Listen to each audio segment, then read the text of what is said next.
Alexa, what's the temperature in Bellows Falls? Right now, it's 32 degrees Fahrenheit. Today, expect a high of 37 degrees. Alexa, what's the temperature in San Juan, Puerto Rico?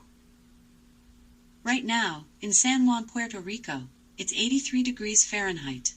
Today, expect a high of 83 degrees.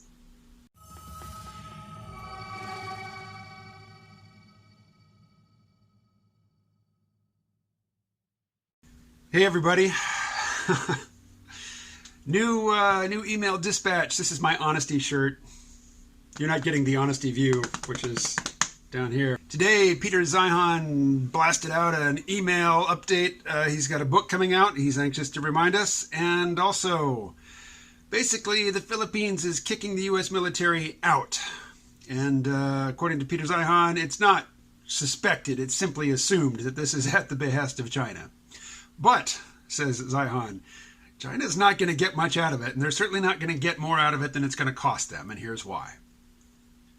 Really, you can see it in this map. I should look at the map while I talk about it. Hold on. This map has west at the top, so just take a moment, look at it, get oriented. All right, China there is in red. You can't really see the place where China needs to get. It's just below the bottom of the frame of the map, but it's the Persian Gulf. They need to get over there to get oil, and also they need to get over there to get access to European markets. Look at all the yellow along their coast. That China is boxed in. So we've got Japan, South Korea, Taiwan, the Philippines, Indonesia, Singapore, Thailand, Malaysia. And right down there where Singapore and Malaysia and Indonesia all come together is the Strait of Malacca. It is the king choke point of global trade worldwide. What does gaining access or control of the Philippines get China in terms of getting their tanker ships from China over to the Persian Gulf and back to China? Nothing. It gets them access to the empty Pacific Ocean. That doesn't get them where they need to go. What does it cost them? Well, a lot. Zeihan lays out that answer in 4 points. 1, flipping the Philippines from U.S. control to China control doesn't really change the military disposition of this whole region. The U.S. still has significant forces stationed in Hawaii and in the Wake and Midway Islands, and it also has strong military partnerships with Japan, Australia, and Singapore. Secondly, the U.S. will be happy to be relieved of the burden of management of the Philippines. Zeihan describes the Philippines as a shattered archipelago. It is not culturally cohesive. In the southern islands, there is a long-running Islamic insurgency. This is not a unified nation in terms of, the cultural identity of the people who live there. The U.S. has been helping the Philippine government long since before Duterte came to power to fight that insurgency. Also, the U.S. provides emergency relief in, the wake of what on our side of the planet we call hurricanes, and which over there are called typhoons.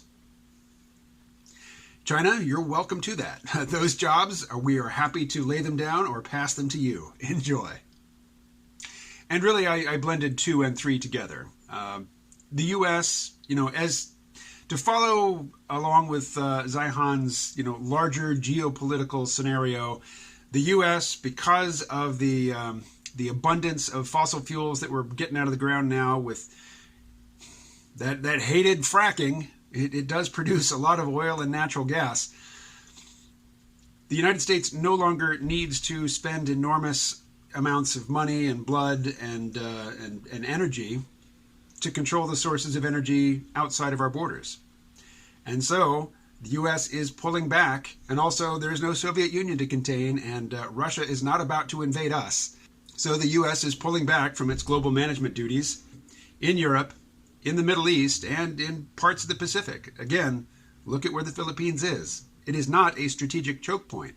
What China really needs is control of the north or south end of this chain of islands which boxes them in. The Philippines is at neither end. It's right there in the middle, and all it gets you is access to open ocean. And the other side of that ocean is so far away, you can't even see it in this map. But what is it? It's the western coast of South America. Did the Chinese really need to get over to Ecuador, Peru, Chile? It might be handy, but not nearly as handy as getting over to the Persian Gulf.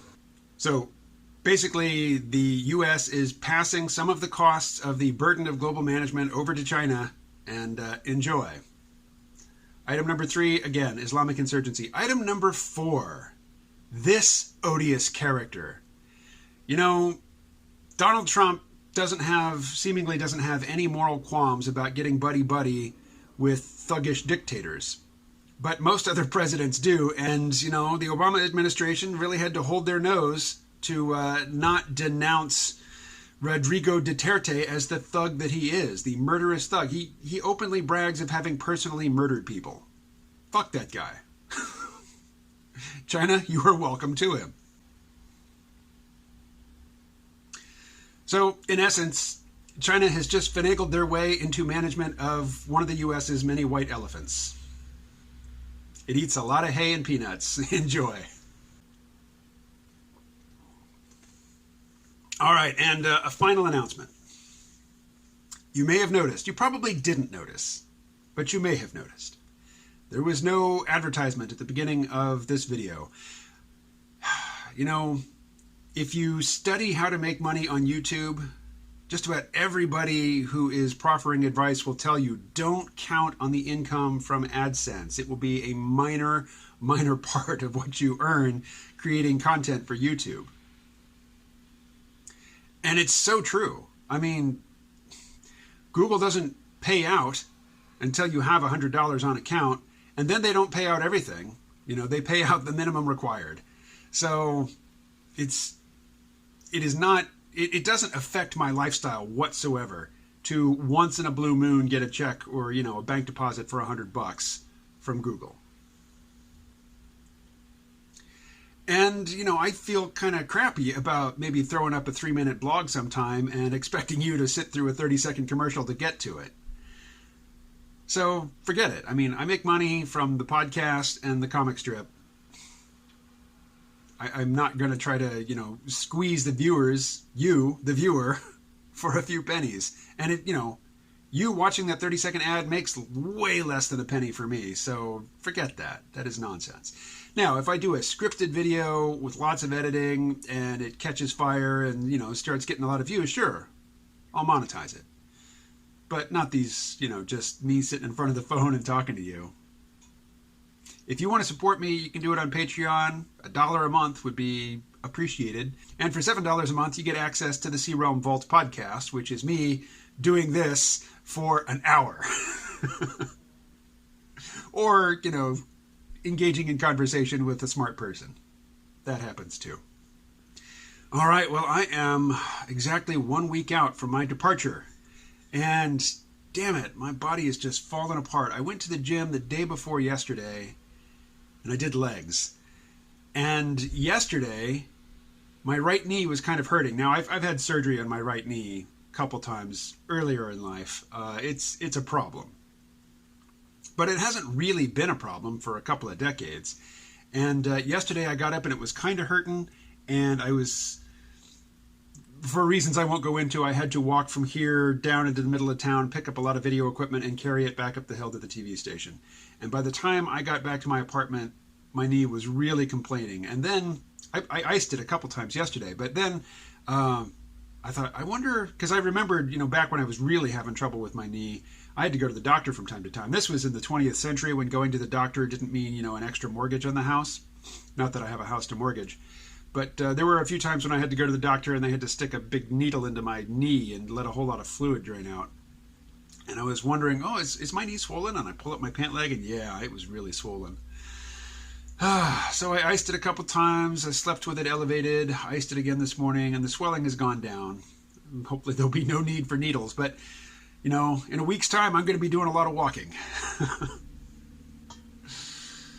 So I will be babying that thing.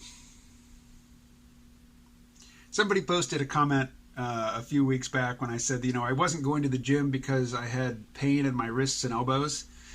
And he or she said, yeah, when you reach a certain age, you have a choice. You can work out and be sore, or you can not work out and be sore. So I've worked out twice this week, and both times I've come back with my sense of smell activated.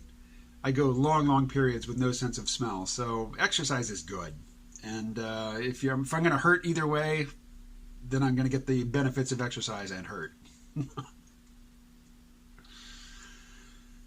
Again, that's the honesty shirt. But again, I'm not going to stand up and show you where the real honesty comes into play.